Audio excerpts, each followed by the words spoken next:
শোনা যাচ্ছে তো? একটু রিপ্লাই করবে, কোনো সুবিধা হয়। পরিষ্কার শোনা যাচ্ছে কিনা একটু রিপ্লাই করলে ভালো হয়। আচ্ছা দেখো, গত একদিন আগে আমি একটা মেসেজ করেছিলাম আমাদের গ্রুপে, আমাদের এই রেলের গ্রুপে, যে চাকরি পেতে গেলে লাগে কিন্তু মনের জোর। চাকরি হয়তো আমরা গাইড করব, আমরা দাস ক্যাম্পাস বা আমাদের টিচিং স্টাফ গাইড করব, ম্যাথ একদম ধরে ধরে বেসিক থেকে বুঝিয়ে দেবো, একদম ক্লিয়ার বুঝিয়ে দেবো। কিন্তু যতক্ষণ না তোমার ভেতরে একটা জেদ তৈরি হবে যে চাকরিটা আমাকে পেতেই হবে, ততক্ষণ কিন্তু তুমি চাকরি পাবে না। যে কোনো কোচিং সেন্টারে যাও, ভালো ভালো নোটস তুমি নাও, কিন্তু কখনোই হবে না। আমার একটা ইউটিউব চ্যানেল আছে, দাস ক্যাম্পাস এডুকেশন, সেখানে আমার একটা ভিডিও আছে। ভিডিওটা হচ্ছে আমি কিভাবে 3 মাসে ডব্লিউবিসিএস ক্র্যাক করেছিলাম, পারলে একটু দেখে নিও। অন্য কোনো ভিডিও দেখতে না চাইলে দেখো না, কিন্তু ওই ভিডিওটা অবশ্যই দেখো, কিভাবে আমি 3 মাসে ডব্লিউবিসিএস ক্র্যাক করেছিলাম। তোমরা ভিডিওটা দেখো, আমি নইলে নেক্সট ক্লাসে গল্প করবো। দেখো বিষয়টা কি জানো, মনের জেদ যদি একবার তৈরি হয়ে যায় যে আমাকে কিছু পেতেই হবে, তাহলে তোমাকে আটকানোর ক্ষমতা কারণ নেই। তবে এখানে একটা সমস্যা আছে। সমস্যাটা, সাউন্ড পরিষ্কার আসছে না। হ্যালো, বাকিরা একটু কমেন্ট করুন তো।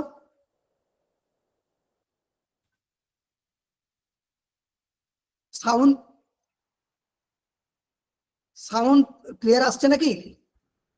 আচ্ছা, যিনি বললেন সাউন্ড আসছে না, প্লিজ আপনার নেটওয়ার্ক ইস্যুটা একটু দেখবেন, কারণ নেটওয়ার্ক সমস্যা থাকলে সাউন্ড ক্লিয়ার খুব একটা আসে না। ঠিক আছে,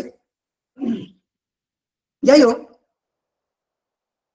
আমি একটা কথা বারবার ক্লিয়ার করে দিচ্ছি, তোমরা যদি মনে করে থাকো রেলে গ্রুপ ডি তোমরা ক্র্যাক করবে, তাহলে একদম মন বেঁধে লেগে পড়ো। কিভাবে ক্র্যাক করবে আমি বলে দেবো, কিন্তু খাটতে হবে তোমাকে। তুমি যেভাবে খাটবে তুমি তাড়াতাড়ি চাকরি পাবে। আমি এটুকু চ্যালেঞ্জ দিচ্ছি, যে গ্রুপ ডির ফর্ম ফিল আপটা হয়েছে তার পরীক্ষা মোটামুটি ধরো ডিসেম্বর ধরে আমরা এগোই, ডিসেম্বর জানুয়ারি মাসের মধ্যে হয়ে যাবে। হাতে সময় পাবো August September October November December, 5 থেকে 6 মাস সময় পাবো। এই সময়টা গ্রুপ ডি ক্র্যাক করার জন্য মোর দেন এনাফ। বললাম না আমি 3 মাসে ডব্লিউবিসিএস ক্র্যাক করেছিলাম, এটা মিথ্যে নয়। আমি চ্যালেঞ্জ দিচ্ছি, কেউ যদি আমার কথা শোনে, এই 6 মাসে আমি রেলের গ্রুপ ডি তাকে পাইয়ে দেবো, কিন্তু কথা শুনতে হবে। এখানে একটা বিষয় হয়, অনেকেই, আচ্ছা যে ফর্ম ফিল আপ করনি তার বিষয়ে আমি আসছি, সব বলবো, সব আলোচনা করবো।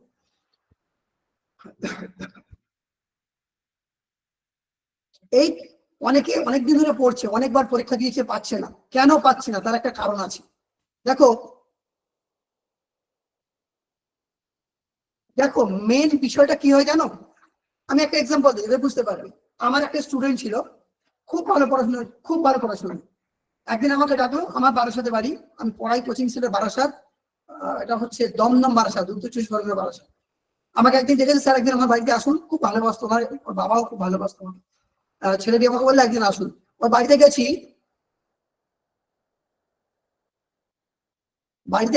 আমাকে দেখালো ওর একটা ঘর, হাফ ঘর শুধু বই ভর্তি।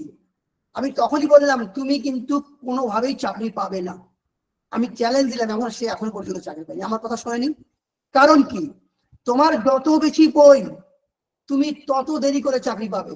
কথাটা শুনে নাও, শুনতে খারাপ লাগলো, এটা বাস্তব কথা। যত বেশি বই, যত বেশি লম্বা বুক লিস্ট, তত বেশি দেরি করে তুমি চাকরি পাবে। তার মানে কি স্যার আপনি বলছেন বই লাগবে না? অবশ্যই বই লাগবে। কি বই লাগবে, কটা বই লাগবে আমি মেপে দেবো, একদম মেপে দেবো। সেইটুকুই পড়বে, নোটস দেবো ব্যাস। নোটস সঙ্গে ছোট কিছু বই, অল্প কয়েকটা বই এনাফ।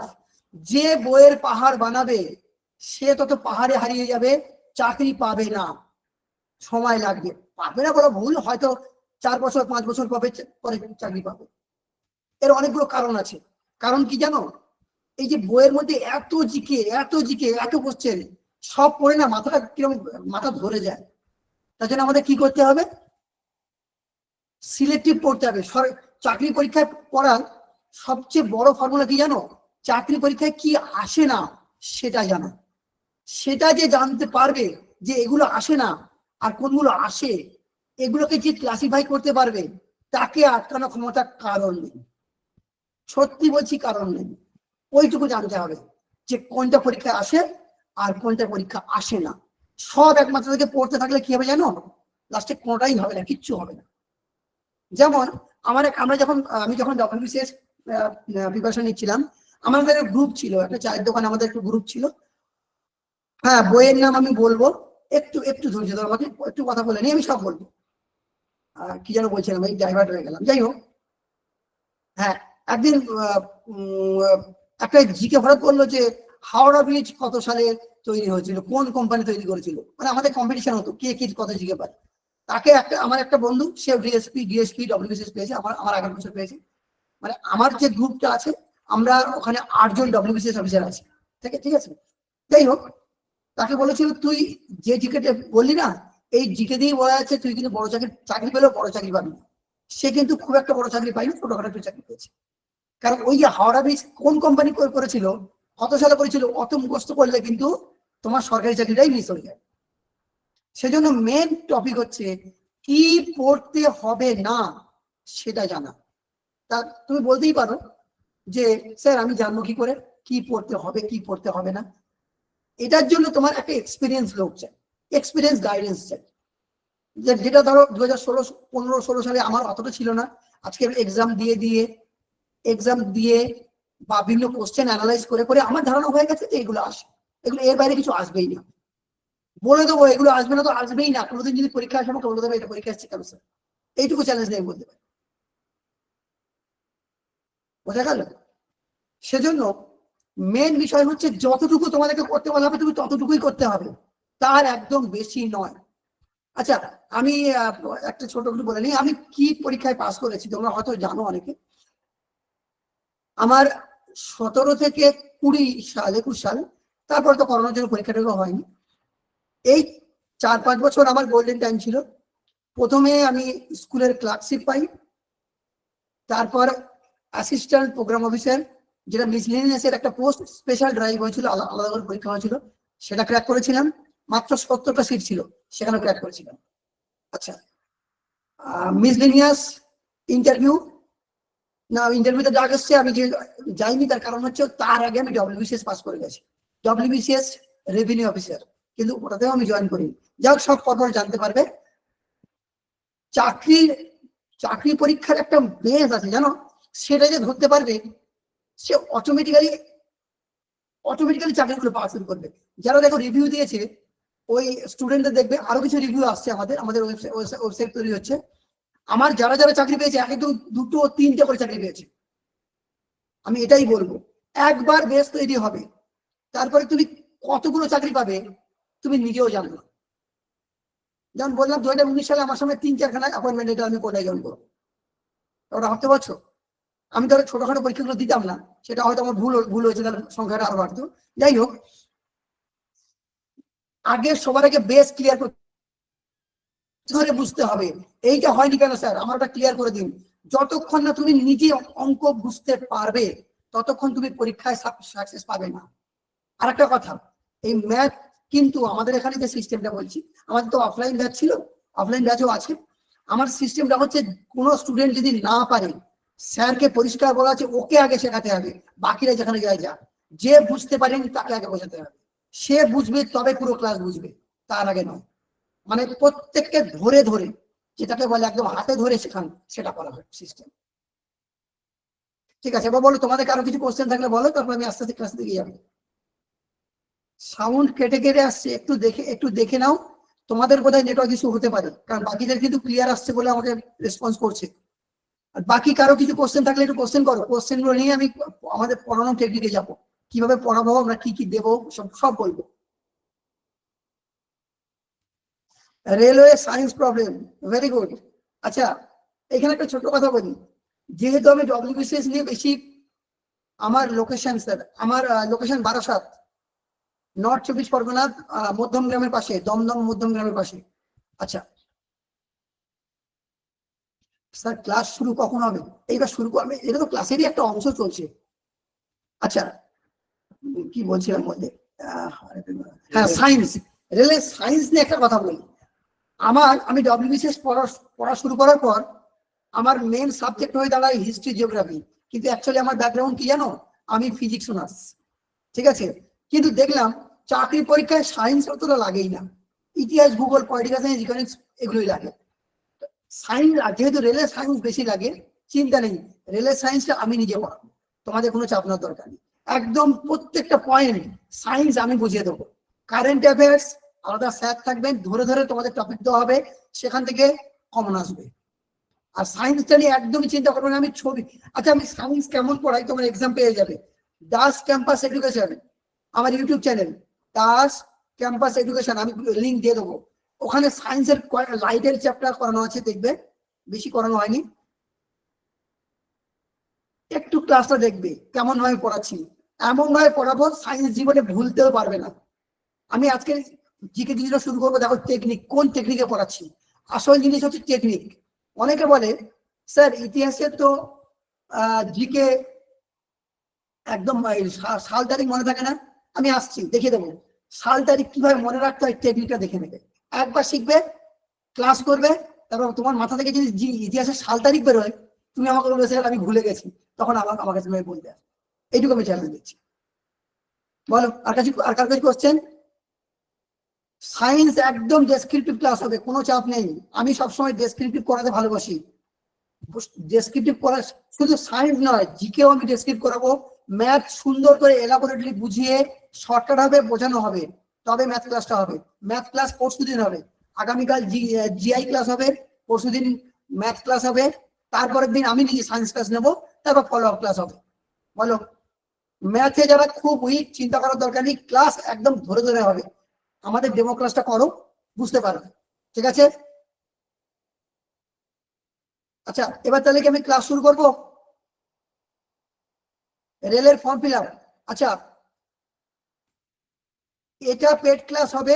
আমাদের আগে 5 দিনের ফ্রি ডেমো ক্লাসটা শেষ হবে, তারপরে কি তোমাদের ভালো লাগে, তোমরা কেমন লাগে পেড ক্লাসটা দেখো, তারপর ফ্রি ডেমো ক্লাসটা হোক, তোমরা দেখো আগে কেমন লাগছে, তারপরে তো আলোচনা করাই যাবে। ফিস কত থাকবে, তাই তো? ফিসের ব্যাপারটা না 4 দিন পরে আলোচনা করি। তবে আমি এটা বলছি, আমার কাছে, আমার বারাসাতে সুন্দরবনের প্রত্যন্ত গ্রামের ছেলেমেয়েরা পড়তে আসে, অনেক অনেক কম ফিস দিয়ে, অনেক কম ফিস দিয়ে। ওই যারা রিভিউ দিয়েছে ওরা আমার কাছে খুব কম ফিসে পড়েছে। ফলে ক্লাসটা করো, 4 দিন মন দিয়ে ক্লাস করো।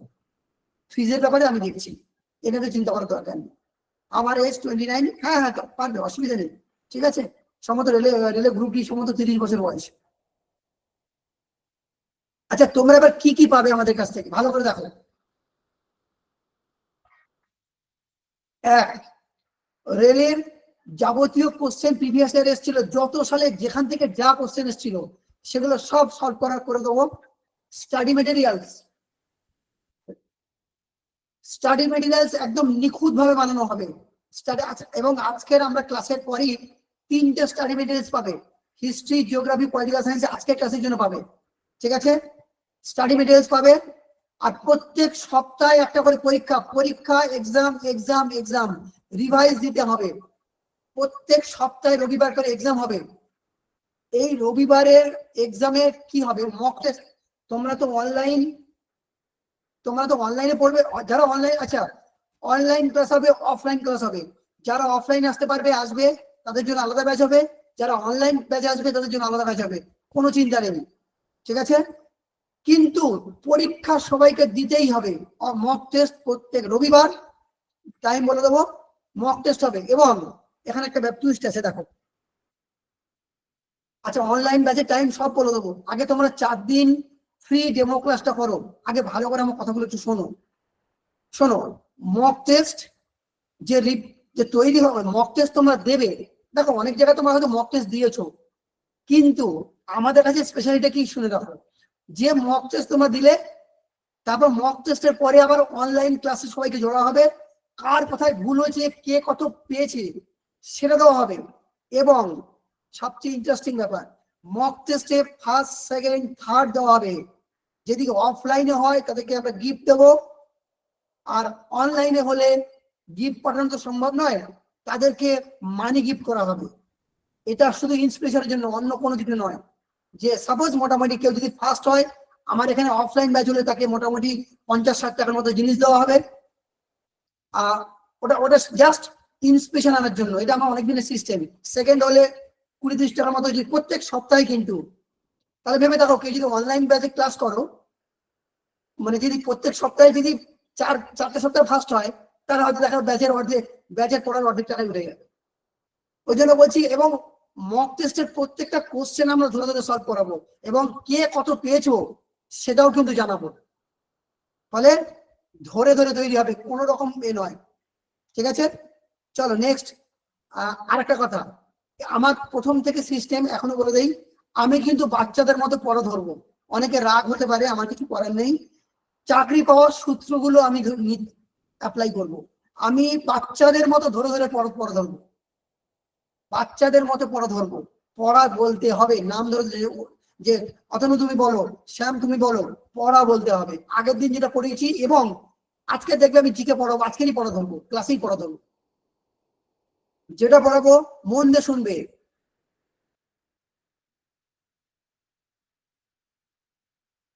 যেটা পড়াবো মন দিয়ে শুনবে, কারণ আমি একটু পরে আবার স্পিকার অন করে পড়া ধরতে চাইবো। ঠিক আছে, বেশ, চলো। আচ্ছা, আর কারো কোনো কোশ্চেন? আমি এবার ডাইরেক্ট পড়াতে যাবো।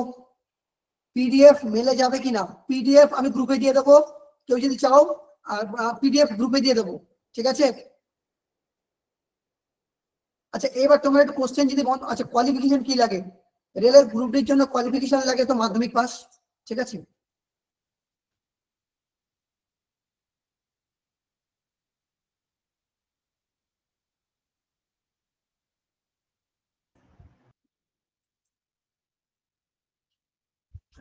হ্যালো, হ্যাঁ, এবং হ্যাঁ, ঠিক আছে। তাহলে আজকে জিকে ক্লাস, তোমরা ক্লাসটা দেখো, পরে আবার কোশ্চেন নেবো, একটু ক্লাসটা দেখো, চলো শুরু করি। রেকর্ডিং ভিডিও অবশ্যই, প্রত্যেকটা ক্লাস, তোমরা পেড ব্যাচ বলো বা এই যে ডেমো ক্লাস, প্রত্যেকটা ব্যাচের রেকর্ডিং পাবে। কারণ অনেকেই আছে যারা ক্লাস করতে পারো না, এই টাইমে আসতে পারবে না। প্রত্যেকটা ক্লাস রেকর্ডিং তোমরা পাবে, সাথে সাথে পাবে না। আমরা 12 থেকে 14 ঘন্টা সময় নেই, কারণ গুগল মিট আমাদের রেকর্ডিংটা দিতে একটু সময় নেবে। ফলে আমরা রেকর্ডিংটা দেবো একটু পরে, ঠিক আছে। বেশ, চলো আগে আমরা ক্লাস কিছুটা শুরু করা যাক, দেখা যাক কেমন লাগে, নাকি? কি সবাই এগ্রি তো? চলো বলে একটু কমেন্ট করো, ক্লাস শুরু করা যায় কিনা।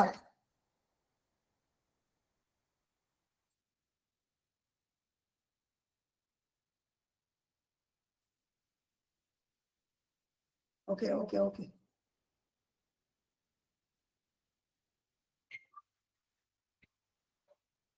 আচ্ছা, আমি একটু স্ক্রিনটা শেয়ার। আচ্ছা, আচ্ছা, ঠিক আছে।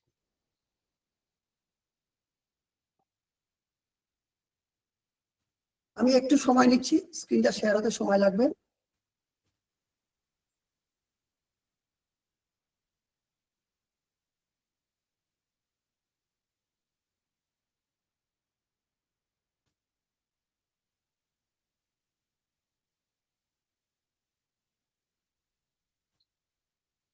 এটা কোথায় আছে না?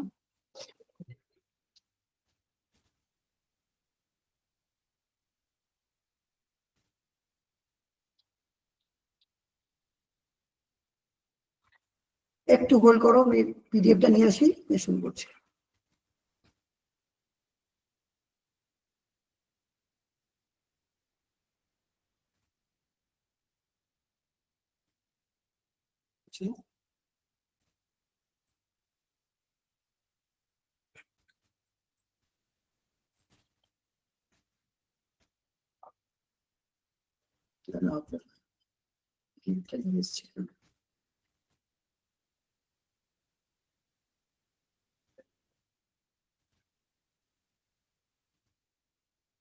এই অ্যাপটা একদম নতুন তোমার কাছে, ওই জন্য একটু সময় লাগছে, আমি অন্য অ্যাপে করে দেবো।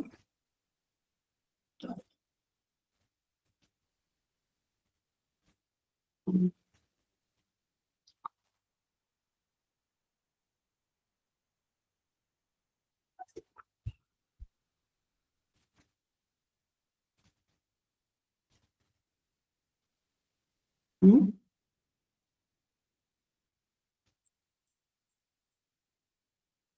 আপলোড করে আপলোড হবে আপলোড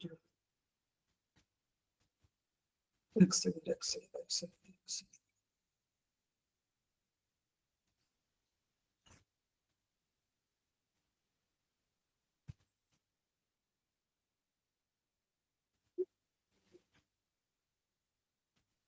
আপলোড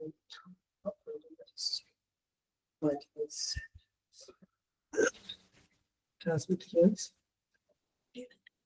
গুগল করেছি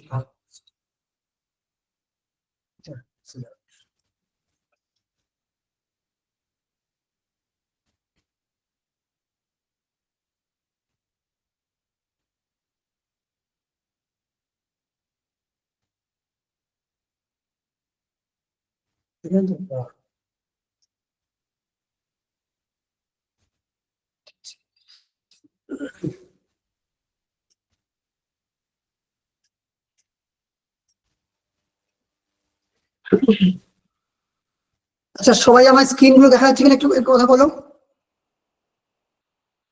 স্ক্রিনটা দেখা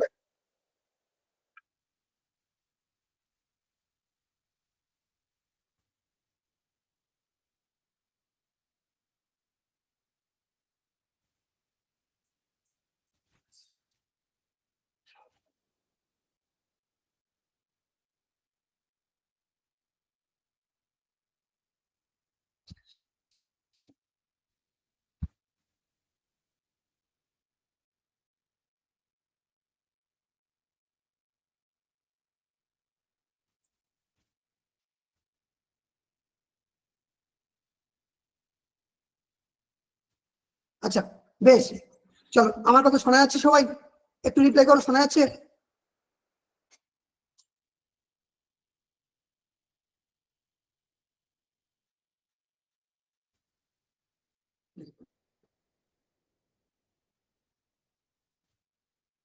আচ্ছা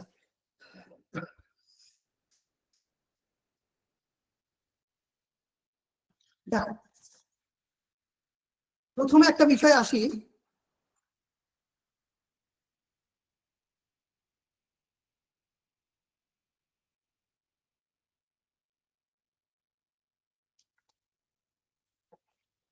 আচ্ছা যেমন প্রথম কথা হচ্ছে রামসার সাইট রামসার সাইট নাম তোমরা শুনেছো হয়তো যারা শোনোনি আমি পরে আলোচনা করছি বিষয়টা অনেক কিছু বলার আছে রামসার সাইট পরীক্ষায় কোশ্চেন আসে রামসার সাইট কত সালে ঘটনা বা কবে এই মিটিংটা হয়েছিল ঠিক আছে রামসার সাইট এই মিটিংটা কত সালে হয়েছিল ম্যাক্সিমাম ছেলে মেয়ে এটা ভুলে যায় ম্যাক্সিমাম ছেলে মেয়ে সালটা ভুলে যায় তোমরা আর কখনোই ভুলবে না দেখো একসঙ্গে আমি কতগুলো জিনিস তৈরি করে দেবো দেখো রামসার সাইট হয়েছিল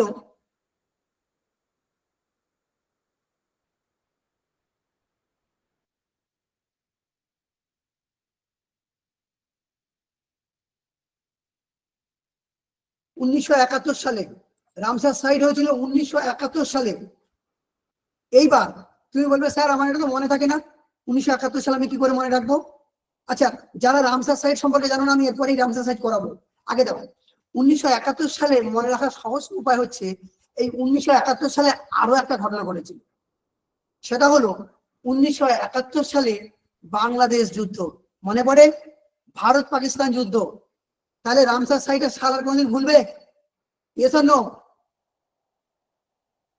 তাহলে রামসার সাইটের সাল আর কখনো ভুলবে ভুলবে না কারণ যে সময় রামসার সাইটে মিটিং হয়েছিল সেই বছরই হয়েছিল ভারত ভারত পাকিস্তানের যুদ্ধ অর্থাৎ বাংলাদেশ যুদ্ধ এখানে তাহলে একটা পয়েন্ট বলে দিই বাংলাদেশ যুদ্ধ হয়েছিল 1971 সালে এবং এই যুদ্ধ শেষ হয়েছিল 16ই ডিসেম্বর ভালো করে নোট করো আচ্ছা তোমার খাতা পেন নিয়ে বসো আমি যে তথ্যগুলো দিচ্ছি এগুলো একটু নোট করো এগুলো কিন্তু পরে ক্লাসে আর বলবো না তাহলে বাংলাদেশের যুদ্ধ হয়েছিল 1971 সালের 16ই ডিসেম্বর এই 16ই ডিসেম্বর তারিখকে বাংলাদেশের বিজয় দিবস বলা হয় মার্ক করো ঠিক আছে লিখেছো নিশ্চয়ই আচ্ছা নেক্সট এই 1971 সাল যখনই আমরা পড়লাম আর 2 বছর পিছিয়ে এসো আর 2 বছর জাস্ট পিছিয়েছো। কত সালে হয়? 1969। Very very important. তাহলে আমরা 2 বছর পিছিয়ে আসছি, 2 বছর পিছিয়ে আসছি। 1969 সাল। এই সময়টা দারুণ জিনিস হয়েছিল, মনে থাকবে। ইসরো 1961 তৈরি হয়েছিল। ISRO, Indian space research organisation, মানে আমাদের চাঁদে বা মহাকাশে যত সব উপগ্রহ পাঠাচ্ছে সব কাজ করছে ইসরো। ইসরো তৈরি হয়েছিল কবে? রিপ্লাই করো, রিপ্লাই করো, রিপ্লাই করো। দেখো তোমরা নিজেরাই এখন তৈরি হয়ে যাবে। 1969 সাল। তারিখটাও কি ইম্পর্টেন্ট, তারিখটাও হচ্ছে 15ই আগস্ট, এটাও পরীক্ষাতে আসে। তাহলে ইসরো তৈরি হয়েছিল কবে? বলো বলো, কথা বলো। 1969, 15 আগস্ট। ক্লিয়ার না? ক্লিয়ার না? তাহলে আমাকে এবার কোশ্চেন আনসার দাও। ইসরোর হেডকোয়ার্টার কোথায়? ইসরোর হেডকোয়ার্টার বেঙ্গালুরু। বেঙ্গালুরু, যেটা আগে ব্যাঙ্গালোরের নাম ছিল বেঙ্গালুরু, এখন নাম হচ্ছে বেঙ্গালুরু। কর্ণাটকের বেঙ্গালুরু, রাজধানী বেঙ্গালুরু হচ্ছে। আচ্ছা, দারুণ জিনিস বলবো, দুটো আরো। এক সেকেন্ড, এগুলো লিখে নিয়েছো? একটু দাঁড়াও, ইরেজ করে নেই। আচ্ছা, ইসরো নিয়ে আর কয়েকটা কথা বলবো, খুব মজার কথা বলবো। একটু রিপ্লাই করবে, তাহলে ভালো লাগে। দেখো, ইসরো অ্যাকচুয়ালি ইসরো তৈরি হয়েছিল 1969 সালে। কে তৈরি করেছিল? ভেরি ভেরি ভেরি ইম্পর্টেন্ট, কতবার যে পরীক্ষা দিয়েছে তার ঠিক নেই। বিক্রম সারাভাই, ডক্টর বিক্রম সারাভাই। এনার নামে দুটো জিনিস হয়েছিল। এনাকে বলা হয় father of speech science of India. ভারতের মহাকাশ বিদ্যার জনক বলা হবে বিক্রম সারাভাইকে। দেখো, আমরা কিন্তু একটা জিকে ধরবো, সারাউন্ডিং জিকে এত তৈরি করবো, পুরোটাই রেডি হয়ে যাবে। এটাই হচ্ছে জিকে পড়ার মজা। ঠিক আছে, আমি কিন্তু পড়া ধরবো একটু পরে, সবাই ভালো করে খুব সিরিয়াসলি দেখবে। ঠিক আছে, চলো দেখো। তাহলে ইসরো তৈরি করছে কে? বিক্রম সারাভাই। এইবার মনে পড়ে কিছুদিন আগে 2023 সালে ভারত চাঁদে গেছিল, চন্দ্রায়ন 3। সেখানে মনে পড়ে বিক্রম ল্যান্ডার, যে যন্ত্রটা নেমেছিল চাঁদে তার নাম কি ছিল? বিক্রম ল্যান্ডার। তোমাদের মানে প্রশ্ন আসেনি বিক্রম কেন? এই ডক্টর বিক্রম সারাভাইয়ের নামটাকেই উজ্জ্বল করার জন্য দেওয়া হয়েছিল বিক্রম ল্যান্ডার। ক্লিয়ার হয়েছে? দেখো কি মজা, জিকে মানে মজার জিনিস। ঠিক আছে, তাহলে আরেকটা জিনিস জানতে হবে, এখন ইসরো চেয়ারম্যান কে? ঠিক আছে, এখন ইসরো চেয়ারম্যান হচ্ছে ভি নারায়ণন। লিখে নাও, এগুলো কিন্তু পরে বলবো না। V doctor doctor V Narayanan হচ্ছে। আর ইসরোর ডক্টর বিক্রম সারাভাইয়ের নামে একটা ইসরো সেন্টারের নাম করা হয়েছে, যেটা তিরুবনন্তপুরমে আছে। থুম্বা রকেট লঞ্চিং, সরি, হ্যাঁ, থুম্বা লঞ্চিং স্টেশন, ওটার নামও কিন্তু করা হয়েছে বিক্রম সারাভাই স্টেশন। ঠিক আছে, চলো এইবার দেখো 1969 সালে চলে এসেছিলাম। এখানে আরো একটা ইম্পর্টেন্ট জিনিস ঘটনা ঘটেছে, যেটা পরীক্ষায় কতবার যে দিয়েছে তার ঠিক নেই। 1969, সরি 1969, 19শে জুলাই। তারিখ শুদ্ধ মুখস্থ করবে। ডব্লিউবিসিএস দিয়েছে, রেলে দিয়েছে, পিএসসি দিয়েছে, সব পরীক্ষায় বারবার রিপিট করেছে। কি হয়েছিল বলো? 1969, 16 জুলাই 14টা ব্যাংকে ন্যাশনালাইজ করা হয়েছিল। আজকে আমরা ব্যাংকের এত সুবিধা পাচ্ছি, পেতাম না যদি না ন্যাশনালাইজ করা হয়েছিল। অনেকে বলবে স্যার ন্যাশনালাইজ জিনিসটা কি? বারবার শুনেছি, জাতীয়করণ জাতীয়করণ জাতীয়করণ। জানতে হবে সব, প্রত্যেকটা পয়েন্ট ধরে ধরে আমরা জানবো। জাতীয়করণ হচ্ছে কিছুই না, আগে ছিল কোম্পানির আন্ডারে ব্যাংক, কোন লোকের আন্ডারে ছিল। এই কিছু 14টা ব্যাংকে সরকার নিজে দখল করে নিয়েছে। সরকারের শেয়ারটা বেড়ে গেছে, মোট শেয়ার তো 100% হয়, 50%-এর বেশি শেয়ার সরকার কিনে দিয়েছে, হয়ে গেল ন্যাশনালাইজেশন বা জাতীয়করণ। তাহলে 1969 সালে ব্যাংকের পক্ষে দারুণ একটা জিনিস হয়েছিল। 14টা ব্যাংক, কটা ব্যাংক পরীক্ষা আসে? 14টা ব্যাংকে কি করেছিল? অ্যান্সার দাও, অ্যান্সার দাও। ন্যাশনালাইজেশন করা হয়েছিল বা জাতীয়করণ করা হয়েছিল? আচ্ছা বলো তো, জাতীয়করণ আরেকবার হয়েছিল, আরো একবার হয়েছিল, দুবার ন্যাশনালাইজেশন করা হয়েছিল আমাদের ব্যাংকিং সিস্টেমকে। একটা তো পেলাম 1969 সালে, আর একটা কবে, লেখো লেখো লেখো লেখো, ইন্টারেস্টিং সব। 1980 সাল, 1980, এর এর তারিখ আসে না। এখানে করা হয়েছিল 6টা ব্যাংকে করা হয়েছিল, 6টা ব্যাংকে ন্যাশনালাইজ করার জন্য, দুটোই পরীক্ষাতে কোশ্চেন আসে। আচ্ছা 1969 সালে যে ডেটটা না, ডব্লিউবিসিএস এ সম্ভবত 21 সালের প্রিলিতে তারিখ ধরে দিয়ে দিয়েছিল, 1969 19 জুলাই, 21 জুলাই, 23 জুলাই এরকম দিয়েছিল। সো যেটা বলবো ঠিক সেইটুকু একদম রেডি রাখবে, পরীক্ষায় কমন না পেলে আমাকে বলবে স্যার আপনি কমন দিতে পারেন। ঠিক আছে, চলো, এখনো শেষ হয়নি। আচ্ছা একটু রিপ্লাই নেই দেখি, আমি তো অনেকক্ষণ থেকে পেজে আসিনি, একটু রিপ্লাই করো। ভালো লাগলে ভালো বলো, খারাপ লাগলে খারাপ বলো, যে স্যার ভালো লাগছে না। আর খারাপ লাগলে ভালো, ভালো লাগলে ভালো ভালো বলো, একটু মেসেজ করো।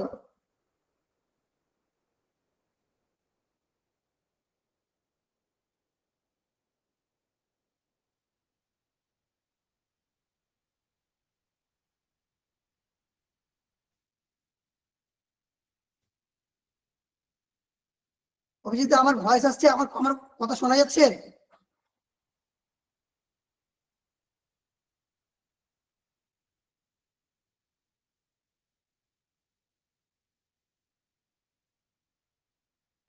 হ্যালো।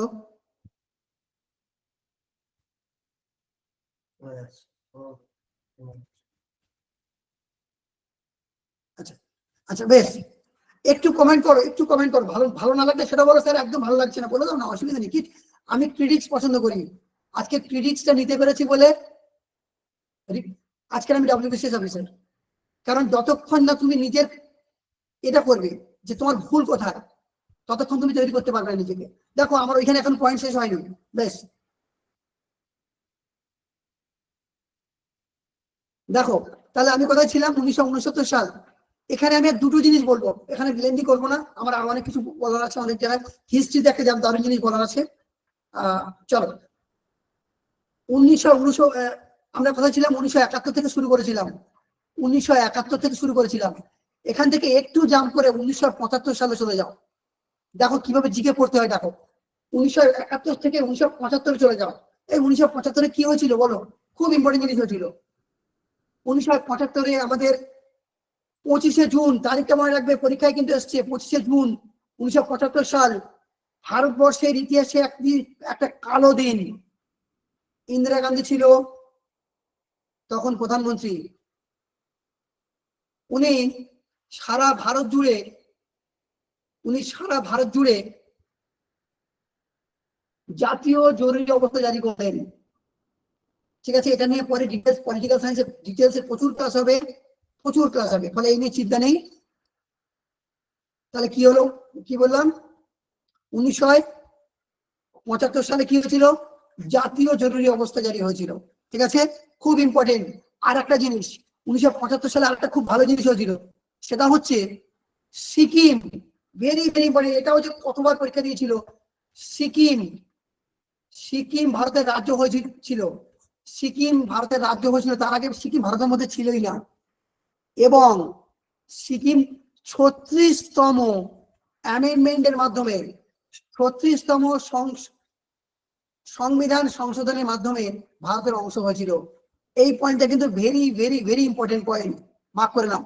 আচ্ছা এখান থেকে দুটো পয়েন্ট না বললেই নয়, আমি একটু ব্যাকে যাব, এখান থেকে 100 বছর ব্যাকে এসো, 1875 সাল। বলতে পারবে কি হয়েছিল, কমেন্ট করো দেখি, 1875 সালে কি হয়েছিল, খুব ইম্পর্টেন্ট কাজ হয়েছিল, বলো কি হয়েছিল। 1875 সালে কি হয়েছিল বলো, দেখো বলো। 1875 সালে ছিল আর্য সমাজ, মনে পড়ছে? দেখো কিভাবে মনে রাখতে হবে, দেখো আর্য সমাজ, আর্য সমাজের প্রতিষ্ঠাতা হচ্ছে দয়ানন্দ সরস্বতী, মনে থাকবে, বেশ। ঠিক আছে, এবার আমি একটু পিডিএফ নিয়ে আলোচনা করি। পিডিএফ এ প্রথমেই আসবো, রামসার সাইড করবো, তারপর ম্যাপ ধরে আলোচনা আলোচনা করবো। চলো একটু ইরেজ করে দিই।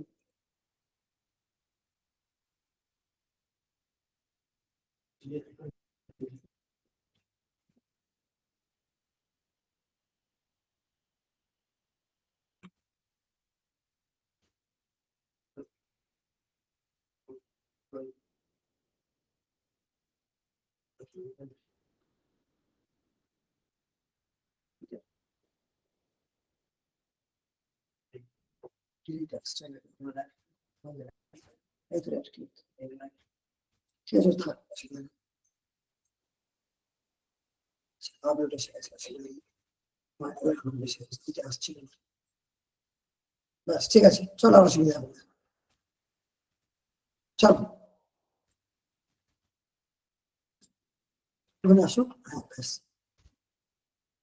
আচ্ছা, রামসার সাইডে যাওয়ার আগে আমি এখানে খুব ইম্পর্টেন্ট জিনিস একটা বলি, দেখো কর্কট ক্রান্তি রেখা, এটাও কিন্তু আমি ভারতের ওয়ার্ল্ডের ম্যাপে কি করাবো, কর্কট ক্রান্তি রেখা পরীক্ষায় অনেকবার এসছে।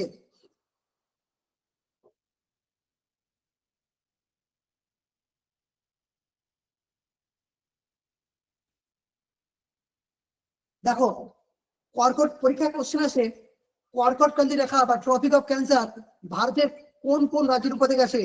Tropic of cancer, tropic of cancer, sorry C হবে, ট্রপিক অফ ক্যান্সার কোন কোন রাজ্যের উপর থেকে গেছে? একটু ম্যাপটা দেখো, আমি কিন্তু ইতিহাস এবং ভূগোল দুটোই ম্যাপ ধরে পড়াবো, দেখো খেয়াল করো, গুজরাট, রাজস্থান, মধ্যপ্রদেশ, ছত্তিশগড়, ঝাড়খণ্ড, ওয়েস্ট বেঙ্গল, এই যে ত্রিপুরা আর এটা হচ্ছে মিজোরাম, এই 8টা রাজ্যের উপর দিয়ে গেছে। তাহলে ট্রপিক অফ ক্যান্সার কটা রাজ্যের উপর দিয়ে গেছে? 8টা। পরীক্ষায় কোশ্চেন এসে কিনা দেখাবো আমি একটু পরে, আগে দেখে নাও, পড়ে নাও। ট্রপিক অফ ক্যান্সার ক্যান্সার 8টা রাজ্যের উপর দিয়ে গেছে, সবাই দেখতে পাচ্ছ? তুমি বলবে স্যার আমার মনে থাকবে না, তাহলে আমি ফর্মুলা দিচ্ছি, লিখে নাও। এই ফর্মুলাটাও কিন্তু আমার নিজের বানানো। পশ্চিমবঙ্গের টিএমসি, কোনো দলের হয়ে বলছি না আমি, এটা এটা হচ্ছে আমার বানানো। পশ্চিমবঙ্গের টিএমসি ডব্লিউবি টিএমসির জেনারেল ম্যানেজার জে এম একজন আর জে, দেখো ওখানে 8টা রাজ্যের নাম আছে। ওয়েস্ট বেঙ্গল ডব্লিউবি তে শুধু ওয়েস্ট বেঙ্গল হবে, টি তে একটা হবে ত্রিপুরা, এম তে মিজোরাম, সি তে ছত্তিশগড়, জে তে ঝাড়খণ্ড, এম তে মধ্যপ্রদেশ, আর তে রাজস্থান, আর জে তে হচ্ছে ও জেনারেল জেনারেল, এখানে জি, এখানে জি হবে, সরি এখানে জি, এখানে জে, গুজরাট, এটা হচ্ছে ঝাড়খণ্ড। তাহলে কিছু কিছু জিনিস আমরা সূত্র দিয়ে মনে রাখবো। এবার দেখো ট্রপিক অফ ক্যান্সার থেকে কতগুলো কোশ্চেন আসে, দেখো এই 8টা রাজ্যের নাম আমাদের মুখস্থ করতে হবে। এবার নোট করো, সবচেয়ে ছোট কোন রাজ্যের উপর দিয়ে গেছে? তোমরা ম্যাপ দেখে অ্যান্সার দাও। সবচেয়ে ছোট পাস করেছে কোন রাজ্যের উপর দিয়ে? অ্যান্সার হবে রাজস্থান, এই দেখো এই রাজস্থানের উপর থেকে। আর সবচেয়ে বড় গেছে কোন রাজ্যের উপর দিয়ে? মধ্যপ্রদেশ, তোমাদের সামনেই রয়েছে, পরীক্ষা কিন্তু অনেকবার দিয়েছে। আরো একটা কোশ্চেন, কোন নদী ট্রপিক অফ ক্যান্সারকে 2বার ক্রস করেছে? লিখে নাও, মাহি নদী। মাহি নদী একবারে উপরে উঠেছে, আবার ক্রস করে এভাবে নিচে নেমেছে, তাহলে মাহি নদী ট্রপিক অফ ক্যান্সারকে 2বার ক্রস করেছে। ক্লিয়ার হয়েছে? ব্যাস, চলো এবার কোশ্চেন গুলো দেখি, কি কি কোশ্চেন এসছে।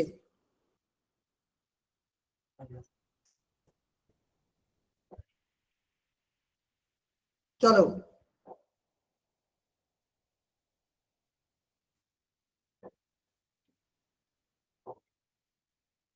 আচ্ছা, যে ভারতের কয়টি রাজ্যের উপর দিয়ে কর্কট ক্রান্তি দেখা গেছে? আরআরবি গ্রুপ ডি 2022 সালে এসেছিল, সঠিক উত্তর কি হবে? 8, একটু আগে আমরা করেছি। দেখো নিচের কোন রাজ্যের উপর দিয়ে কর্কট ক্রান্তি দেখা যায়নি? আরআরবি এএলপি 2018 সালে এসছে। দেখো রাজ্য, রাজস্থান, উড়িষ্যা, মধ্যপ্রদেশ, ত্রিপুরা, তোমরা নিজেরাই অ্যান্সার করো, আমার এখানে উত্তরগুলো দেওয়া ঠিক হয়নি। আচ্ছা তোমরা নিজেরাই অ্যান্সার করার চেষ্টা করবে, উড়িষ্যা হবে অ্যান্সার।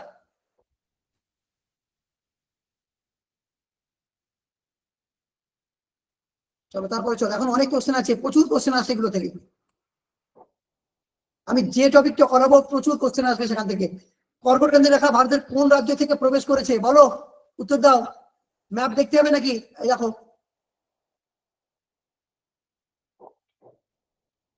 দেখো গুজরাট থেকে প্রবেশ করেছে, গুজরাট থেকে প্রবেশ করেছে, ঠিক আছে।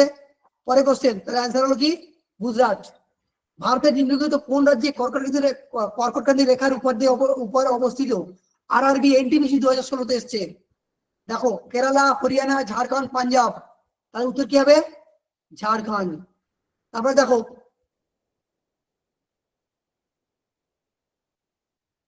কর্কটক্রান্তি রেখা ভারতের কোন দিক বরাবর অগ্রসর হয়েছে? কি হবে? পশ্চিম থেকে পূর্ব দিক। চলো দিকটা একটু দেখে নাও, যাদের দিকটা নিয়ে প্রবলেম হয় আমি বলে দিই, কারণ একটু পরে আমাদের দিকটাও লাগবে।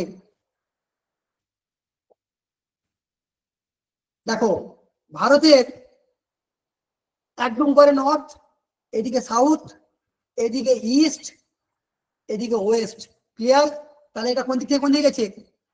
ওয়েস্ট। দেখো, চলো কি আছে কোশ্চেনটা দেখি। পশ্চিম থেকে পূর্ব দিক, এই পশ্চিম থেকে পূর্ব দিকে গেছে। ঠিক আছে, ব্যাস। তারপর চলো, এইভাবে আমরা প্রত্যেকটা কোশ্চেন ধরে ধরে অ্যান্সার করব এবং ডেসক্রিপটিভ বোঝাবো। তারপরে দেখো,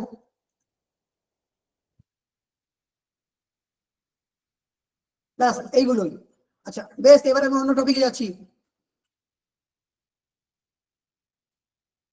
এবার বলো, একটু তোমাদের রিপ্লাই নেই, বলো কেমন লাগছে? আবার বলছি, খারাপ লাগলে খারাপ বলবে, কোনো অসুবিধা নেই, আমি সব রকম ক্রিটিক্স নেওয়ার জন্য তৈরি। একটু কথা বলো, আমি এবার নেক্সট টপিকে যাবো। কোশ্চেন ধরবো, অ্যান্সার দাও, এবারে অ্যান্সার দাও।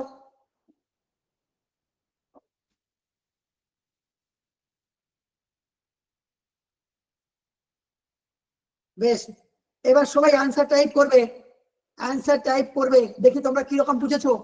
কর্কটক্রান্তি রেখা পশ্চিম ভারতবর্ষের কয়টি রাজ্যের উপর দিয়ে গেছে?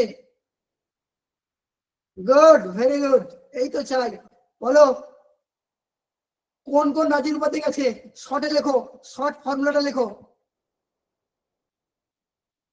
আমি ক্লাসেই এখানে পড়া রেডি করবো, আমার সিস্টেম হচ্ছে আমি পড়াবো, এখানেই পড়া রেডি করবো, এখানেই পড়া রেডি করবো, আবার পরের দিনও পড়া ধরবো, এটা আমার চাই। West Bengal TMC general manager GM R J.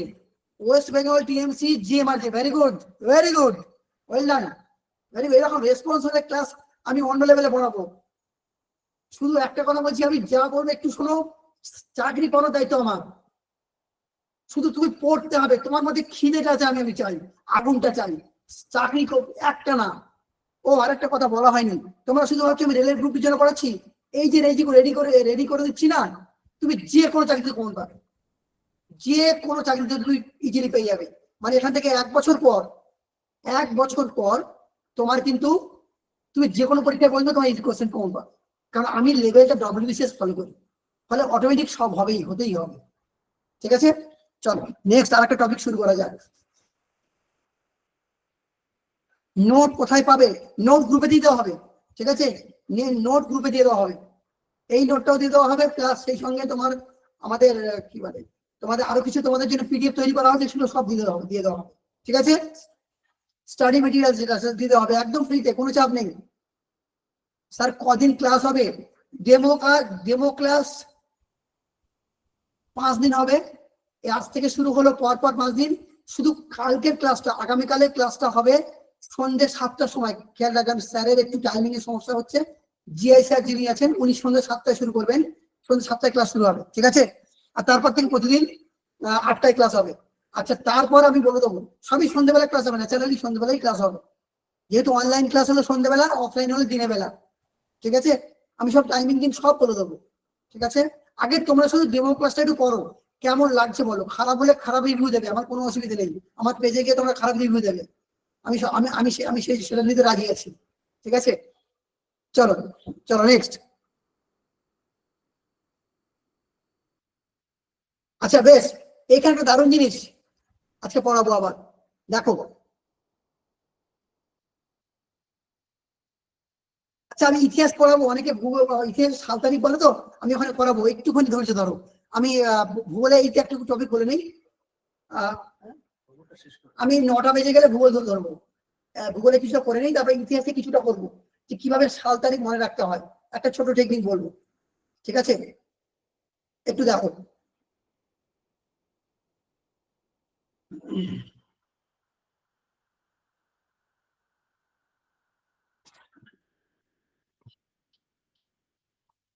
পিডিএফটা একটু সমস্যা হচ্ছে, ঠিক আছে, এটাকে ব্যবস্থা করছে।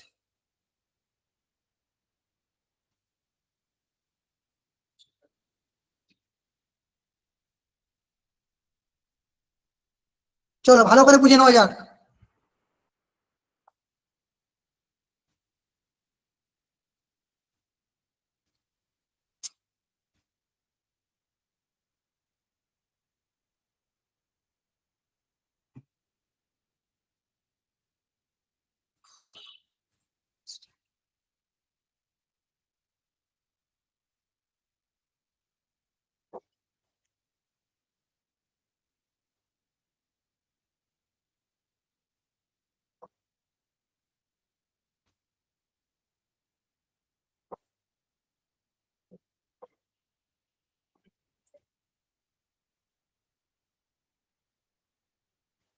এই জায়গাটা দেখো, খুব ইম্পর্টেন্ট জায়গা।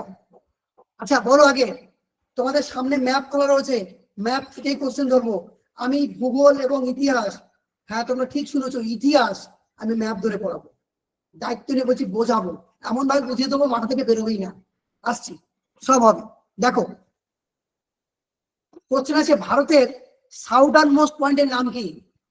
কেউ কি উত্তর দিতে পারবে? দেখি কে আনসার করো দেখি। ভারতের দক্ষিণতম বিন্দুর নাম কি? কেউ কি উত্তর দিতে পারবে? দক্ষিণতম বিন্দুর নাম কি? এখানে একটা টুইস্ট আছে, টুইস্টটা বলবো আমি। Indira Point, Indira Point, very good. আর কেউ কিছু থাকলে বলো। ইন্দিরা পয়েন্ট, ইন্দিরা পয়েন্ট। আচ্ছা, ইন্দিরা পয়েন্ট, আমরা সবাই ইন্দিরা পয়েন্ট জানি, ঠিক আছে। ইন্দিরা পয়েন্ট, কিন্তু ইন্দিরা পয়েন্ট জেনেও 2022 সালে ছেলে মেয়েদের, ডব্লিউবিসিএস ছেলে মেয়েদের কোনো কাজে আসেনি। কারণ বলবো, দেখো মজাটা কথা, জিকের মজাটা কথায় দেখো, যে কেন কাজে আসেনি। অনেক করে জায়গা আসবে, এক এক করে দেখো। দেখো ভারতের সবচেয়ে দক্ষিণ মানে নিচে জায়গা, যদি বলে ভারতের মেনল্যান্ড, তখন কিন্তু আর ইন্দিরা পয়েন্ট নাম হবে না, তখন হবে কন্যাকুমারিকা। এই জায়গাটা খুব, যদি ভালো করে বলবে, যদি যদি ইন্ডিয়ার মেনল্যান্ড স্থলভাগ বলে, তখন হবে এই জায়গাটা কেপ কুমারিন বা কেপ কুমারিন বা কন্যাকুমারিকা। আচ্ছা, কন্যাকুমারিকার নামটা এরকম কেন কোনোদিন মনে মনে হয়নি না? দেখো এইখানে একটা গাছ, একবারে গাছ পাওয়া যায়, সেই গাছের ছবি তোমরা নেটে সার্চ করে দেখবে, কন্যাকুমারী। সেই গাছের ফলটা এমন হয়, দেখলে মনে হবে একটা মানুষকে যেন গাছ থেকে ঝোলানো আছে। ওই ফলটার নাম হচ্ছে কন্যাকুমারী, সেই জন্যই নামটা ওখানে এসে কন্যাকুমারী এসেছিল, ঠিক আছে। যাই হোক, তাহলে যদি প্রশ্ন আসে ভারতের মেনল্যান্ডে সাউথার্ন মোস্ট পয়েন্ট, কোশ্চেন আছে রিলে এসছে এই কোশ্চেনটা, ভারতের মেনল্যান্ডের সাউদার্ন মোস্ট পয়েন্টের নাম কি? তখন হবে কি কেপ কুমারিন বা কন্যাকুমারিকা হচ্ছে। এখানে কিন্তু বিবেকানন্দ রক আছে, বিবেকানন্দ রক। আর এবার তোমাদের প্রশ্ন আসুক, তোমাদের দেওয়া উত্তরে আসি, যে হ্যাঁ এই যে দেখো ইন্দিরা পয়েন্টটাকে দেখো,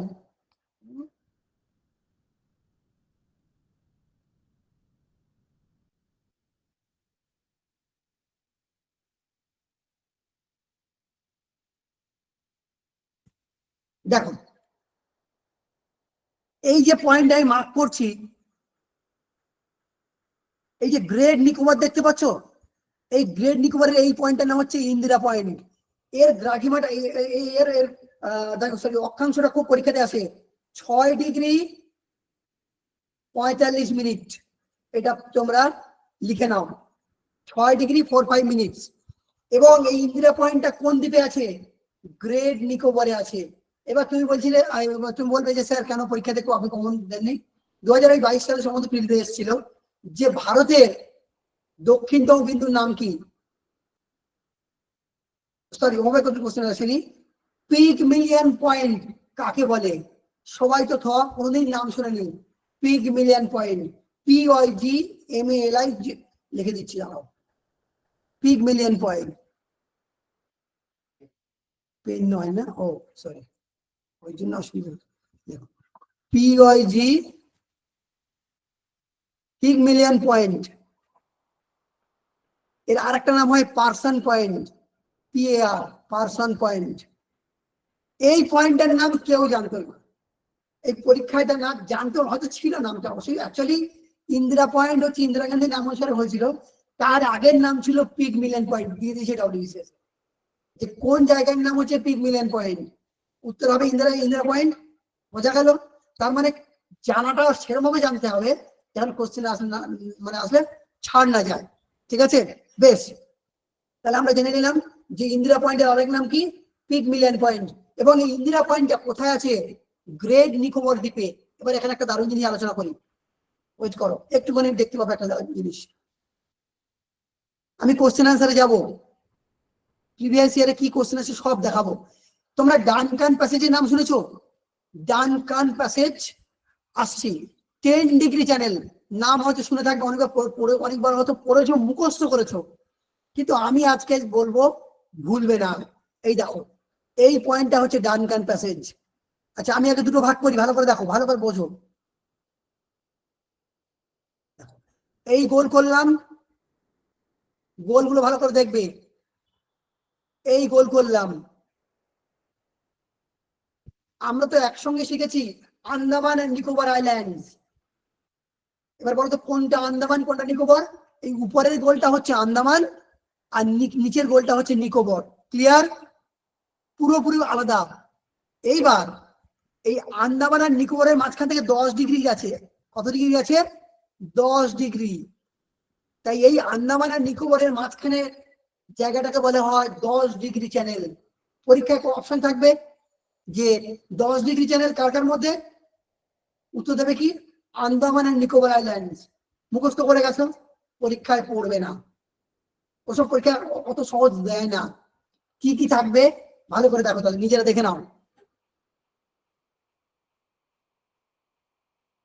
একটা জিনিস খেয়াল করো, দেখো এই আন্দামানের লাস্ট দ্বীপের নাম কি গো? দেখো লিটিল আন্দামান, একদম আন্দামান উপর থেকে লাস্ট দ্বীপের নাম কি? লিটিল আন্দামান। আর নিকোবরের একদম উপরের দ্বীপের নাম কি? কার নিকোবর। তাহলে এদের মাঝ বরাবর যে চ্যানেলটা গেছে তার নামই হচ্ছে 10 ডিগ্রি চ্যানেল। এইবার হবে রাইট অ্যান্সার। বলো, এবার বলো অ্যান্সার দাও, আর বলবো না আমি। তাহলে 10 ডিগ্রি চ্যানেল কার কার মধ্যে দিয়ে গেছে বলো, রাইট অ্যান্সার দেবে।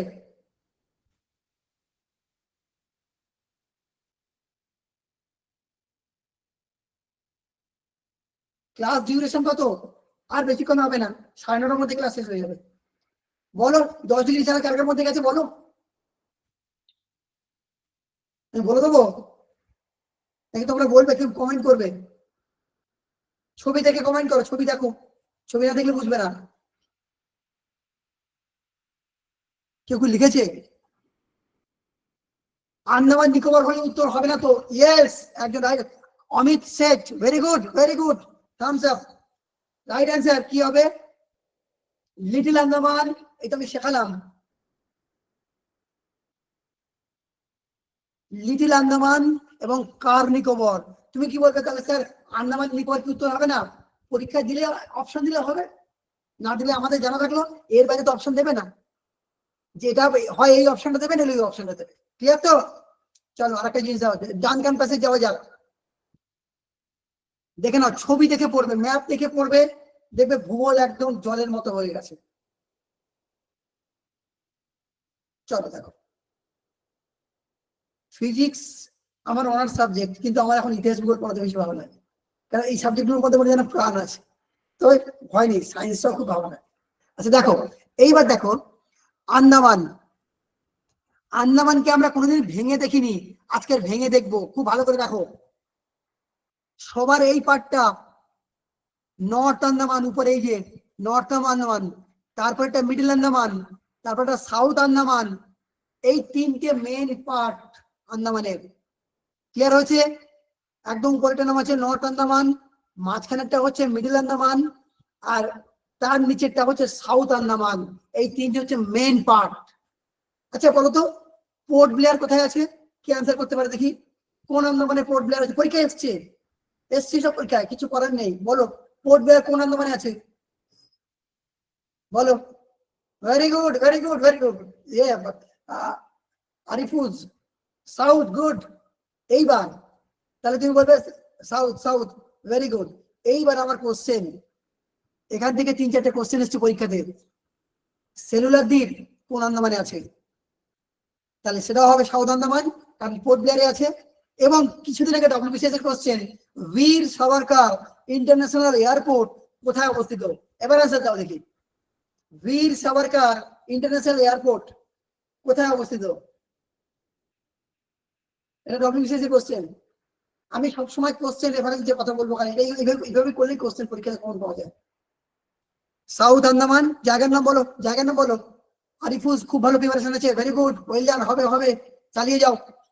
সাউথ আন্দামান জায়গাটার নাম বলো, জায়গার নাম বলো। সাউথ আন্দামানের জায়গার নাম বলো।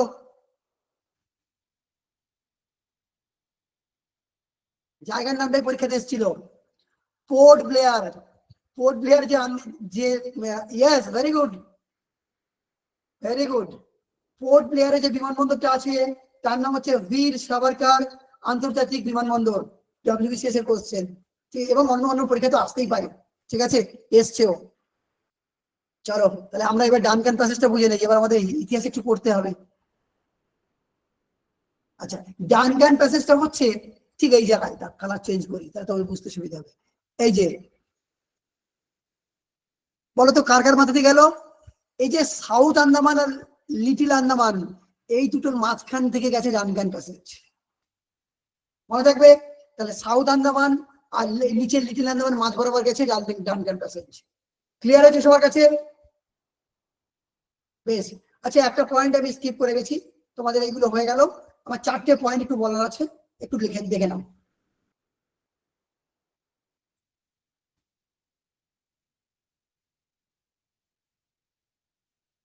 আচ্ছা, কোশ্চেন গুলো একটু দেখে নেই কেমন এসছে, দেখা যাক।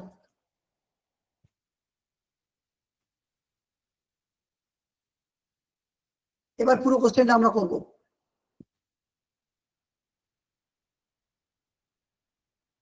দশ ডিগ্রি চ্যানেল কোথায় অবস্থিত? আরআরবি এলপি 2009, আন্দামান নিকোবর দ্বীপপুঞ্জের মাঝখানে, ঠিক আছে। 10 ডিগ্রি চ্যানেল বিভাজন করেছে কাকে? এইখানে, এখানে দেখো আছে, ছোট আন্দামান বড় আন্দামান না বাবা, আন্দামান নিকোবর দ্বীপপুঞ্জ, ঠিক আছে, ভেরি গুড। আন্দামান নিকোবর দ্বীপপুঞ্জের মাঝে কোন চ্যানেল আছে? RRB group D 2018, 10 degree channel. ভারতের দক্ষিণতম স্থলবিন্দুর নাম কি? স্থলবিন্দু, বলো অ্যান্সার। এটা কি হবে? ইন্দিরা পয়েন্ট হবে কি? আরআরবি গ্রুপ ডি 2022 এর কোশ্চেন, উত্তর কি ইন্দিরা পয়েন্ট হবে? Kanyakumarika, yes sir. এই পিডিএফটা দেবেন? হ্যাঁ অবশ্যই দিয়ে দেবো, অবশ্যই দিয়ে দেবো। এই পিডিএফ দেবো, সঙ্গে আরো আরো আরো আরো অনেক পিডিএফ দেবো। প্রিভিয়াস ইয়ারের কোশ্চেন সমেত অনেক স্টাডি মেটেরিয়াল রেডি করা আছে, সব দেবো তোমাদের, কোনো চিন্তা নেই, তোমাদের জন্যই তৈরি করা সব। তারপর চলো, ইন্দিরা পয়েন্ট কোথায় অবস্থিত? ভালো করে দেখো, কোশ্চেনটা ভালো করে বুঝবে।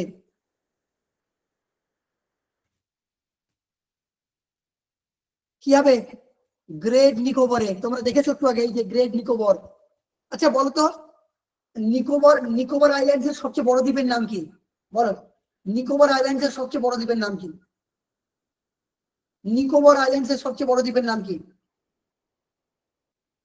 একটু রিপ্লাই করো তো, এতে তোমাদের পজিটিভিটি বাড়বে। নারকন্ডাম, না না না, হয়নি, হয় নিকোবর আইল্যান্ড, নারকন্ডাম কিন্তু এতে আন্দামানে না। গ্রেট নিকোবর, ধনঞ্জয় অ্যান্সার দিয়েছে, very good, very good, great Nicobar, ঠিক আছে, গুড। গ্রেট নিকোবর, একদম।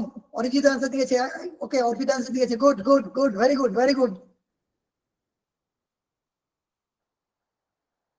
চলো দেখা যাক এবার কি আছে। ভারতের দক্ষিণতম বিন্দু কোনটি? কোন দ্বীপে অবস্থিত? ভারতের দক্ষিণতম বিন্দুটি কোন দ্বীপে অবস্থিত? কি হবে উত্তর? গ্রেট নিকোবর, ঠিক আছে। ইন্দিরা ইন্দিরা পয়েন্ট কিসের জন্য পরিচিত? কিসের জন্য পরিচিত হবে? ভারতের দক্ষিণতম বিন্দু বলে, ঠিক আছে।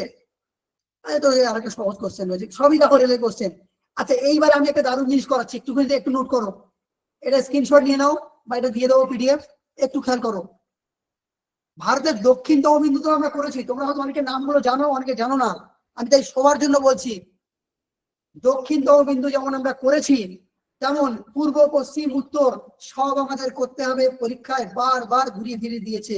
খেয়াল করো, সবচেয়ে পূর্বতম বিন্দু Kibithu, note the point, very very important. Kibithu লেখা আছে দেখো, অরুণাচল প্রদেশের একটা ছোট্ট গ্রাম কি বিথু। যদি বলে পশ্চিমতম বিন্দু গুজরাটের গুহারমতি, দেখো গুহারমতি, এবং উত্তরতম বিন্দু হচ্ছে লাদাখের ইন্দিরা কোল। এটা হচ্ছে সিয়াচেন হিমবাহের একটা অংশ। এই ইন্দিরা কোলটা হচ্ছে সিয়াচেন হিমবাহের একটি অংশ।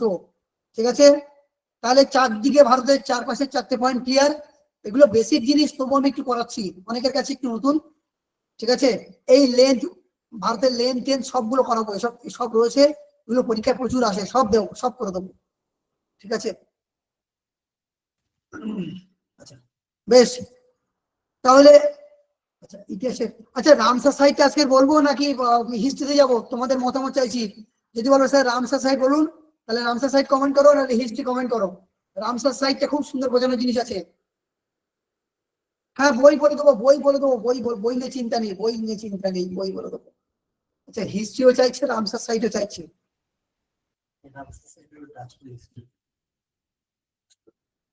আচ্ছা আমি অ্যাকচুয়ালি রামসার সাইটটা অনেকটা আছে।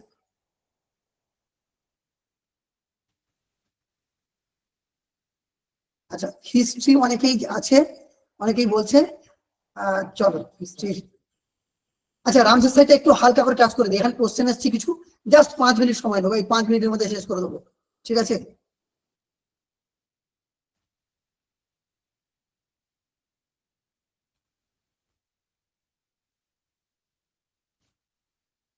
আচ্ছা রামসার সাইটের গল্পটা একটু করি ছোট্ট করে, তাহলে বুঝতে পারবে। আচ্ছা তোমাদের কমেন্ট করো, তাহলে আমার ছোট হয়ে যাবে। রামসার সাইট কি নিয়ে গো, কিসের উপরে ভিত্তি করে রামসার সাইট হয়, কেন হয়?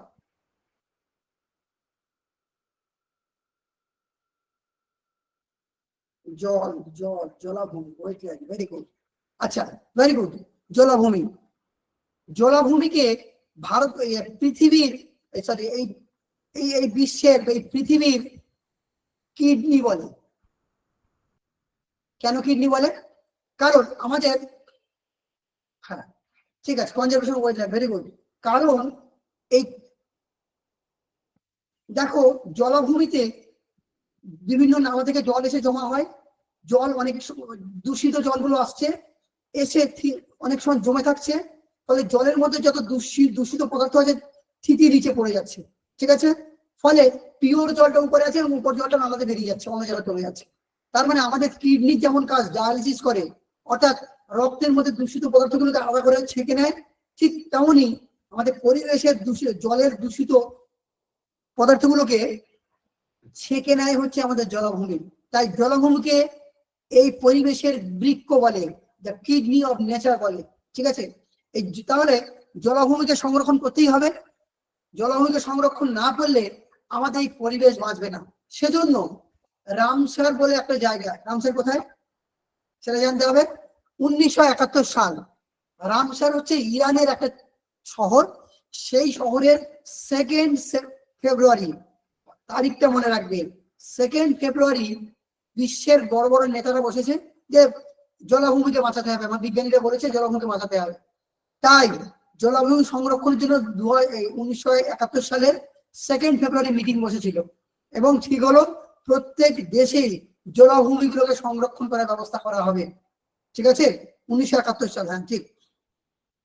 আচ্ছা এইখান থেকেই একটা কোশ্চেন আছে, জলাভূমি ডে কবে পালন করা হয়? তারিখটা একটু আগে মুখস্থ করতে বলেছিলাম, বলো। ওয়েটল্যান্ড ডে কবে পালন করা হয়? উত্তর আমি দিয়ে দিয়েছি, 2 ফেব্রুয়ারি। কেন? ওই দিন মিটিংটা হয়েছিল তাই। ক্লিয়ার? এবার ভারত প্রত্যেকে গিয়ে, yes good, very good very good, প্রত্যেকে যে যার বাড়ি মানে দেশে ফিরলো, প্রত্যেক নেতারা দেশে ফিরেছে, এবার ইমপ্লিমেন্ট করছে, জলাভূমিকে সংরক্ষণ করা শুরু করেছে। ভারত শুরু করেছিল আরো 10 বছর পর, 1971-এর পরে 1981 সালে, মনে রাখবে 10 বছর পর প্রথম দুটো জায়গাকে ওরা কনজারভেশন দিল। বলতে পারবে নাম দুটো, কেউ কেউ দুটো জায়গার নাম কি কি?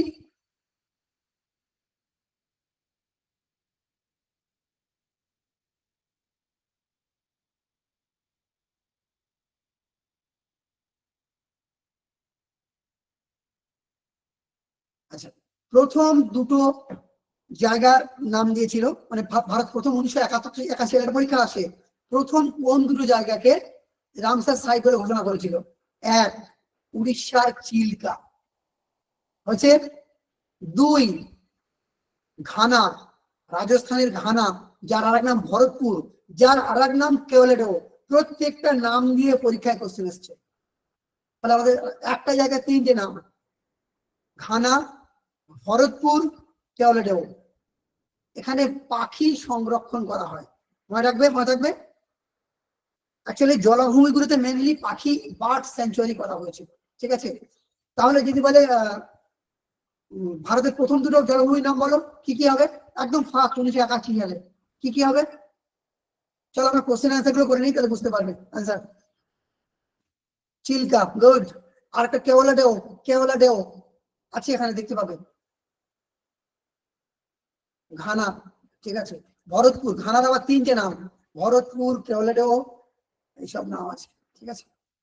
দেখো, চলো একদম প্রথমে আছে রামসার, একটু দেখে নিই।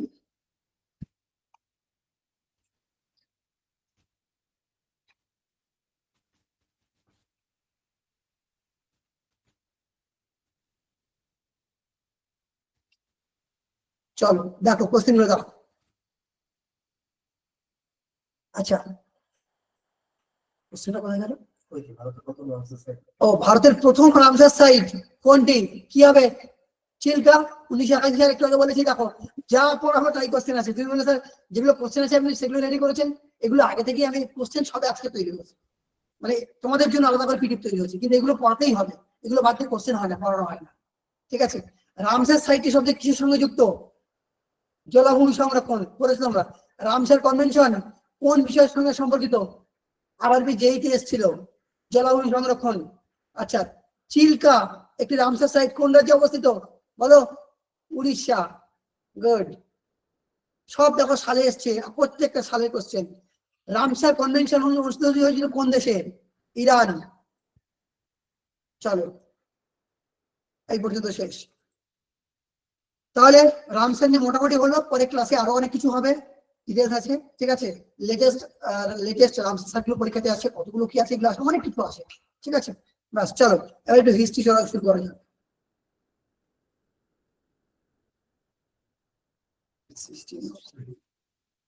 একটুখানি আমরা নোটসটা নিয়ে আসি।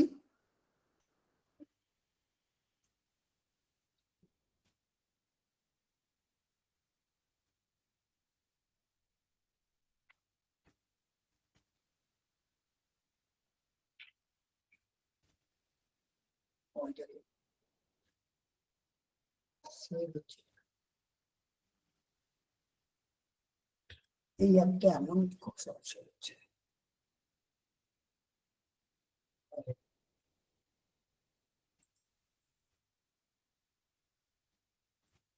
ঠিক আছে, চলো হয়ে গেছে। আপলোড।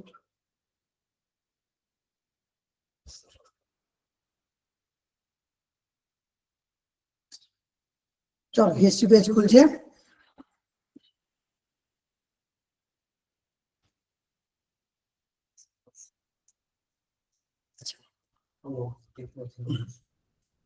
ঠিক আছে, এখন পেজটা এখন লাগবে না, আসছি। চলো এক এক করে কয়েকটা পয়েন্ট দেখো। ইতিহাস কি করে মনে রাখতে হয়? তোমাদের একদম প্রথম শুরুতে বলেছিলাম সালগুলো কিভাবে লিঙ্ক করে দিয়েছিলাম, ওই লিঙ্ক করেও পড়া যায়। আর আমরা কিছু ঘটনাকে একসঙ্গে সুন্দর করে মার্ক করে নেব। দেখো, আমি এখানে 6 থেকে 7টা পয়েন্ট বলবো, তোমরা নিজেরাই অ্যান্সার দেবে, কিন্তু নোট করতে হবে, একটু নোট করো, সুবিধা হবে। গল্প বলবো, গল্প আকারে আমি করাবো, এবং পয়েন্টটা অবশ্যই নোট করবে। তারপর আমরা প্রিভিয়াস এইগুলো কোশ্চেন গুলো আলোচনা করবো, ঠিক আছে। যারা যাদের টাইম নিয়ে একটু বোঝো আর একটু ওয়েট করো, আমি এটা একটু বোঝাই, তারপরে ক্লাস এন্ড করবো, ঠিক আছে। অ্যাকচুয়ালি 1 ঘন্টার ক্লাসের কথা ছিল, কিন্তু আমি ইচ্ছে করে এটা বাড়িয়েছি যাতে তোমরা বুঝতে পারো।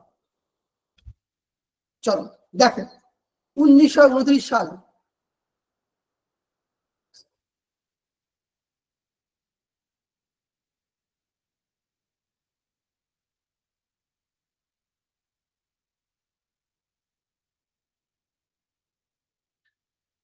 1900 সরি 1929 সাল লাহোর জাতীয় কংগ্রেসের লাহোর অধিবেশন, লেখো লাহোর অধিবেশন 31শে ডিসেম্বর রাত 12টার সময় রাভি নদীর তীরে, রাভি বা ইরাবতী নদীর তীরে জওহরলাল নেহেরু ত্রিবর্ণ রঞ্জিত পতাকা তুলছেন। এটা কেন তুলছে? এটা বিশাল বড় গল্প, তাহলে আমাকে অন্যগুলো কিছু বলতে পারবো না। এইখানেই প্রথম 1929 সালে চরমপন্থী নরমপন্থী এইখানে হ্যান্ড ওভার হচ্ছে, মানে গান্ধীজির হাত থেকে ক্ষমতা এই 1929 সালের থেকে বয়স্কদের হাত থেকে যুবকদের হাতে ক্ষমতা যাচ্ছে। মানে একদিকে আছে গান্ধীজি, মতিলাল নেহেরু, আর একদিকে আছে Jawaharlal Nehru, Netaji Subhash Chandra Bose. Young group, old group, এই 1929 সালে থেকে ক্ষমতা হাত বদল হচ্ছে। এটা বিশাল বড় একটা গল্প, আমি সবই বলবো, ক্লাসে বলবো বা অন্যদিন সময় পেলে বলবো। তাহলে 1929 সালে প্রথম ইয়াং মানে সরি এটা নেহেরু, জওহরলাল নেহেরু সভাপতি হলো এবং বলল পূর্ণ স্বরাজ, আমাদের আর অনুনয় বিনয় কিচ্ছু চাই না, কোনো হাতে ধরা নয়, পায়ে ইংরেজদের পায়ে ধরা নয়, এবার আমরা পূর্ণ স্বরাজ দাবি করছি, এবার থেকে আমরা স্বাধীন বলে ঘোষণা করছি। তাই 1929 সালের 31শে ডিসেম্বর রাত 12টার সময় রাভি বা ইরাবতী নদীর তীরে উনি ত্রিবর্ণ রঞ্জিত পতাকা উত্তোলন করলেন। ঠিক আছে, ভেরি গুড। এবং তাহলে এত উনি কংগ্রেসের অধিবেশনে ঘোষণা করেছেন, কিন্তু সারা ভারতবাসীকে তো জানাতে হবে। আচ্ছা, তোমরা 26শে জানুয়ারি পালন করো না? 26শে জানুয়ারি পালন করো, কি করে দিনটা আসলো? প্রশ্ন আসেনি তোমাদের? মানে কোনোদিন প্রশ্ন আসেনি 26শে জানুয়ারির দিনটাই কেন? 26শে জানুয়ারি প্রজাতন্ত্র দিবস, কিন্তু ভারত স্বাধীন হওয়ার আগে, এই তারিখটা খেয়াল করো, 1929 31শে ডিসেম্বর হয়ে যাচ্ছে, তাহলে 1929 শেষ, এর পরের বছর কত? 1930 সাল। Very good. এবার উনি বললেন, জওহরলাল নেহেরু ঘোষণা করলেন, এবার থেকে মানে 1930 সাল থেকে ভারতবর্ষের প্রত্যেকটা নাগরিক স্বাধীনতা দিবস পালন করবে। কবে পালন করবে? 26শে জানুয়ারি দিনটা। এই 1930 সালে ঘোষণা করেছিল যে 26শে জানুয়ারি দিনটা এবার থেকে মানে 1930 সাল থেকে 26শে জানুয়ারি দিনটা কি হবে? স্বাধীনতা দিবস হিসাবে ঘোষণা করা হবে। আচ্ছা, তোমাদের মনে প্রশ্ন আসেনি, স্যার 26শে জানুয়ারি দিনটা কেন? অন্য দিনে তো ঘোষণা করতে পারতো। বেশ, এখানে আমি অনেক খোঁজাখুঁজি করেছি, শেষে গিয়ে একটা ইউপিএসসির বই থেকে গিয়ে আমি উত্তর পেয়েছি, কারণ আমার এইগুলো খুব, এইসব বিষয়গুলো আমাকে খুব টানে, যে যতক্ষণ অ্যান্সার পাও। এই 26শে জানুয়ারি দিনটা কেন জানো? তোমরা যদি ক্যালেন্ডারে যাও, 1930 সালের ক্যালেন্ডারে যাও, দেখতে পাবে 26শে জানুয়ারি দিনটা ছিল রবিবার, এবং যাতে রবিবার দিনটা সবাই অংশগ্রহণ করতে পারে সেই মতো হিসেবে একটা ছুটির দিন হিসাবে এই দিনটাকে জওহরলাল নেহেরু বেছে নিয়েছিলেন। বোঝা গেল?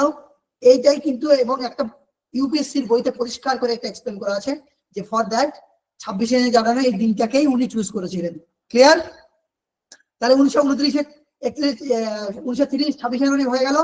পরে পয়েন্ট, ফার্স্ট পয়েন্ট হয়ে গেল। তাহলে এই জায়গাটা ক্লিয়ার হয়েছে তো? কমেন্ট করো, নইলে পড়ানোর এনার্জি আসে না। নেক্সট চলো,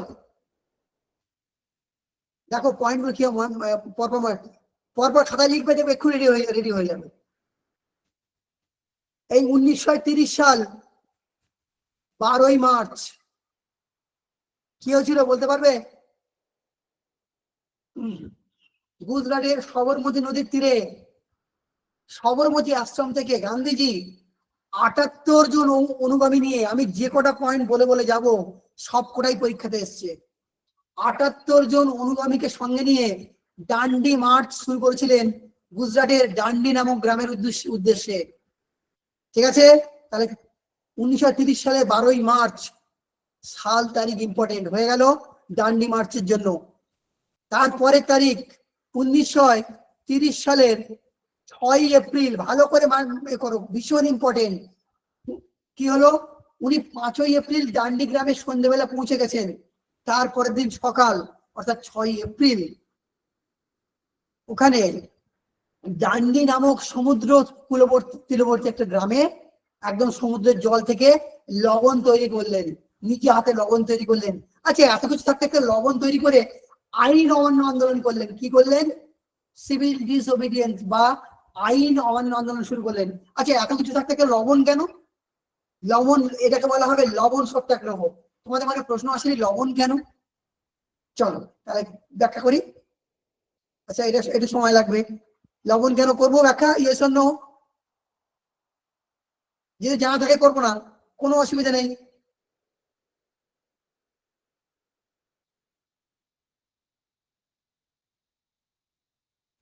বেশ বেশ বেশ বেশ, ওকে ওকে, বিষয়টা বোঝো, ভালো করে বোঝো। সেই সময় ইংরেজদের দারুণ একটা সিস্টেম ছিল যে ইংরেজ ইংল্যান্ডে তৈরি হওয়া জিনিস ভারতে আসতে হবে, তবে ভারত ওদের ব্যবসা চলবে। তার মানে ওরা লবণ তৈরি করছে বিদেশে বা অন্যদের কোনো কলোনি তৈরি করছে, সেই লবণ আবার ভারতে চলে আসছে, প্যাকেটিং হচ্ছে, ভারতবাসী কিনতে হবে। ভারতবাসী বলছে কেন, আমাদের এখানে প্রচুর সমুদ্র আছে, আমরা লবণ তৈরি করবো। এবং লবণ তৈরি হতো, প্রচুর উপকূলীয় জায়গাগুলো লবণ তৈরি হতো। তাহলে বলছে তাদের সমস্যা কোথায়? ইংরেজরা এই জায়গাটাই আসলে ঝামেলা করে দিল। কি বললো? কোনো ভারতীয় আর লবণ তৈরি করতে পারবে না, ইংরেজদের অনুমতি না নিয়ে লবণ তৈরি করতে পারবে না। তোমাদের লবণ খেতে হয়, আমরা ইংল্যান্ড থেকে প্যাকিং করে লবণ আনছি, সেটাই খেতে হবে। বোঝা গেল সমস্যাটা কি? আমরা কম টাকায় লবণ তৈরি করছি, সেটা আমরা খেতে পারবো না, ওই প্যাকেট লবণই আমাদের কিনতে হবে, ইংল্যান্ডের প্যাকেট লবণ। বা ইংল্যান্ড হয়তো ইংরেজের কোনো কোম্পানি ভারতেই তৈরি করছে, কিন্তু ওদের কাছ থেকে কিনে কিনে খেতে হবে, আমরা কম দামে তৈরি করতে পারবো না। ঠিক গান্ধীজি এই জায়গাতেই নক করলেন, কারণ লবণ একটা খুব অত্য প্রয়োজনীয় জিনিস। উনি নিজে হাতে লবণ আইন ভাঙলেন যে ইয়েস, আমি ভারতীয়, আমার লবণ আমি নিজে তৈরি করব। শুরু হয়ে গেল লবণ সত্যাগ্রহ বা সল্ট সত্যাগ্রহ। ক্লিয়ার? তাহলে পরের পয়েন্ট 6 এপ্রিল হয়ে গেল। এবার চলো, এবার দেখো 1930 সাল। এই 1930 সালের আর একটা খুব ইম্পর্টেন্ট, একটু অন্যদিকে যাবে, 18ই এপ্রিল। কেউ বলতে পারবে এটা কি হয়েছিল? দারুণ জিনিস, 18ই এপ্রিল। আচ্ছা, পাশাপাশি দুটো তারিখ লিখি। 1930 সালের 22শে এপ্রিল, খুব ইম্পর্টেন্ট দুটো তারিখ, আমাদের বাংলার গর্ব রয়েছে, বলে দিচ্ছি। 1930 সালে 18ই এপ্রিল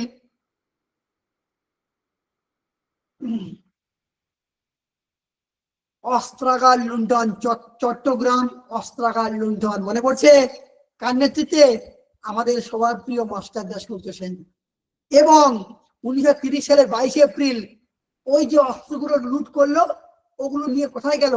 চট্টগ্রামের পাশে, অ্যাকচুয়ালি চট্টগ্রাম জায়গাটা হচ্ছে পাহাড় আর পাহাড়, তার পাশে একটা পাহাড়ের নাম জালালাবাদ।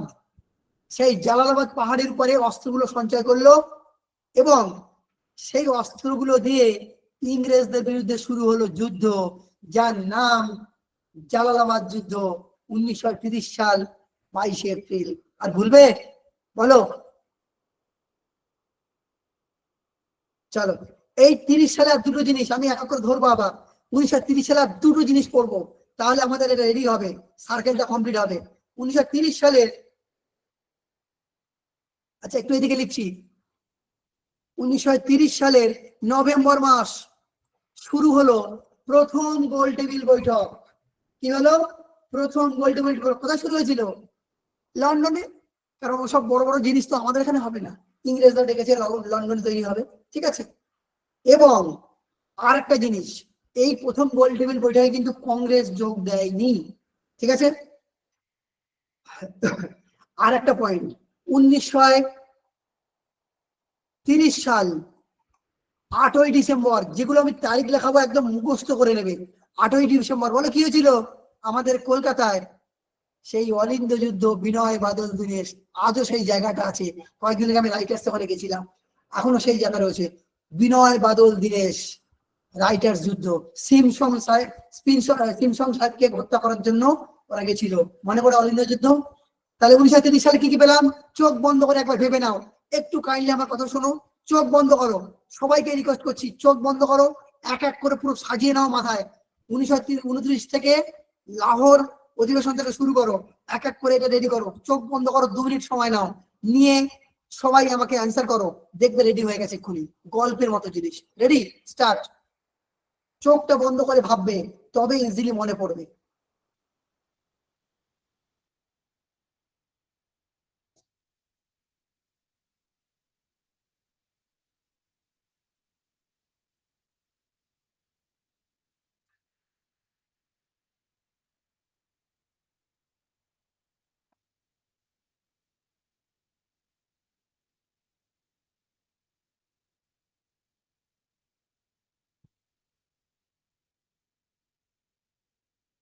রেডি, বলো, আনসার দাও।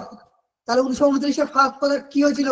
1929, আমি ফটাফট অ্যান্সার করবো, সাল বলবো, তোমরা তারিখ বলবে। যে আচ্ছা, সাল নয়, আমি ঘটনা বলবো, তোমরা করবে। আচ্ছা বলো, অলিন্দ যুদ্ধ কত সালে? একটু ভাবো, নিজে ব্রেনকে ব্রেনের নিউরনের উপর প্রেসার দাও। অলিন্দ যুদ্ধ কবে হয়েছিল? কমেন্ট করো, অলিন্দ যুদ্ধ। তারিখ তারিখ তারিখ তারিখ তারিখ লাগবে, আমি তো তারিখ ধরে করালাম। ভেরি গুড, বলো, চট্টগ্রাম অস্ত্রাগার লুণ্ঠন। চট্টগ্রাম অস্ত্রাগার লুণ্ঠন। খাতা দেখবে না, নিজের মতো করে ভেবে উত্তর দেবে। আচ্ছা, 22 কিন্তু জালালাবাদ যুদ্ধ। আচ্ছা বলো, ডান্ডি মার্চ কবে শুরু হয়েছিল? ডান্ডি মার্চ কবে শুরু হয়েছিল? 12ই মার্চ, এপ্রিল নয়, 12ই মার্চ। Very good, 1930। আজ কতজন সঙ্গী ছিল গান্ধীজির সঙ্গে? কতজন সঙ্গী ছিল? 78। ভেরি গুড, ওয়েল ডান। কোথা থেকে শুরু হয়েছিল যাত্রা? এগুলো প্রত্যেকটা বিভিন্ন পরীক্ষায় এসছে। যাত্রা কোথা থেকে শুরু হয়েছিল? সাত। কেন সাত বলতে কোনো অ্যান্সার হয়নি? গুজরাটের সবরমতী আশ্রম, সবরমতী আশ্রম উনি তৈরি করেছিলেন 1916 সালে, এটাও জানতে হবে। সবরমতী আশ্রম উনি এসেছিলেন ভারতে 1915 সালে, এবং সবরমতী আশ্রম তার পরের বছর তৈরি করেছিল 1916। এগুলো সব পয়েন্ট করে এমন ভাবে বুঝিয়ে দেবো, ক্লিয়ার হয়ে যাবে। আচ্ছা বলো,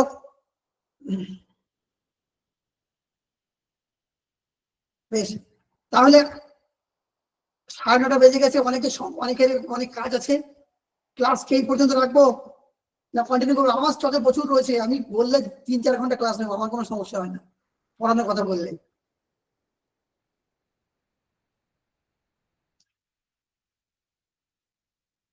আচ্ছা, আর একটা সাল বলবো না, ডেমো ক্লাসের কোনো পেমেন্ট করতে হবে না, ডেমো ক্লাস পুরো ফ্রি। 5 দিন তোমরা ফ্রিতে ক্লাস করো, কোনো সমস্যা নেই। এবং তারপরে হচ্ছে ফিসটা হবে খুবই কম, খুবই কম। ঠিক আছে, আর একটা সাল বলবো, এখানে শেষ করে দেবো। সেটা হচ্ছে 31 সালটা। 31 সালের 3টে ইম্পর্টেন্ট জিনিস আছে, জাস্ট এইটুকু। 3টে পয়েন্ট একটু লিখে নাও। আচ্ছা, আর 3টে পয়েন্ট বলবো, তারপর শেষ করবো। জাস্ট 3টে পয়েন্ট বলে শেষ করবো। 3টে পয়েন্ট বলে শেষ করবো। 32 সালটা বলবো, বলে শেষ করবো। একটুখানি লাইনে থাকো। 32 সালটা বলতে 3টে পয়েন্ট বলবো, দেখবে খুব ইজিলি মনে থাকবে। চলো দেখো, 32 সাল, খাতায় এইভাবে নোট বানাতে হয়, যেভাবে আমি আমার স্টুডেন্টদের ধরে ধরে নোটটা বানাই, যে একসঙ্গে জিনিসগুলো দিলে মনে থাকবে। 1932 সাল, চলো ফার্স্ট, 5 মার্চ, 5ই মার্চ, গান্ধী আরোহণ চুক্তি। ওই যে প্রথম গোলটেবিল বৈঠকে যোগ দেয়নি, ফলে গোলটেবিল বৈঠক ব্যর্থ হয়েছিল। তাই গান্ধী, তখনকার বড়লাট ছিল আরোহীন, উপর থেকে ম্যাকডোনাল্ড নির্দেশ দিয়েছে, যাও তুমি গিয়ে আগে গান্ধীজির সঙ্গে মিটিং করো। কেন আসেনি কংগ্রেস মিটিং এ? কারণ এখানে তো এই গোলটেবিল বৈঠকটা তো ভারতকে নিয়ে, সেখানে ভারতের যদি প্রধান দল না থাকে তাহলে কি করে হবে? তাই 1932 সালের 5ই মার্চ গান্ধী আরোহণ চুক্তি হয়েছিল, এবং সেই চুক্তিতে ঠিক হলো, হ্যাঁ আপনার দাবি দেওয়া মেনে নেওয়া হবে, আপনি দয়া করে মিটিং এ চলুন। হয়ে গেল। 1932, সরি এটা 32, সরি সরি এটা 31 চলছে, sorry sorry for the mistake, এটা 31 চলছে। 1931-এ 5ই মার্চ, 1931-এর 23শে মার্চ, খুব ইম্পর্টেন্ট, আমাদের 3জন খুব প্রিয় মানুষকে ফাঁসি দেওয়া হয়েছিল, ভগৎ সিং, রাজগুরু, সুখদেব। এই তিনজনকে ফাঁসি দেওয়া হয়েছিল 1931-এর 23শে মার্চ। এবং এটা কথিত আছে এই গান্ধী আরবিন চুক্তিতে গান্ধীজি একটু চেষ্টা করলেই এই তিনজনের ফাঁসি আটকাতে পারতেন। এটা বিতর্কিত বিষয়, কিন্তু চেষ্টা করলেই পারতেন এবং কিন্তু উনি করেননি। কারণ গান্ধীজির চোখে চোখে ভগৎ সিং, সুখদেব, রাজগুরু এরা ছিল টেরোরিস্ট। গান্ধীজির চোখে ছিল, আমাদের কারোর চোখে নয়, এটা গান্ধীজির চোখে ছিল। যাই হোক, এবং 3 নম্বর পয়েন্ট, 1931 সালের সেপ্টেম্বর মাসে শুরু হয়েছিল দ্বিতীয় গোল টেবিল বৈঠক। ঠিক আছে, যে হয়ে গেল, তাহলে এই বৈঠকে কিন্তু কংগ্রেস যোগ দিয়েছিল। বেশ, তাহলে এই পর্যন্ত থাক। তোমরা এবার আমাকে একটু কমেন্ট করো, তোমাদের এই ছোট্ট ক্লাসের মধ্যে তোমরা কি বুঝলে, কেমন বুঝলে, খারাপ হলে খারাপ, ভালো হলে ভালো বলো। যদি সুযোগ পাই আরো ক্লাস নেব, সায়েন্স ক্লাস আমি একদিন নেব, খুব ডিটেলসে ক্লাস নেব, সায়েন্স বুঝবে, দায়িত্ব আমার। বলো। আচ্ছা, তিনজনের ফাঁসি হয়েছিল, ভগৎ সিং, সুখদেব এবং রাজগুরু। প্রত্যেকটা টপিক একদম ধরে ধরে ক্লাস করাবো, এন্টায়ারলি বোঝাবো। আগে গল্প বুঝতে হবে।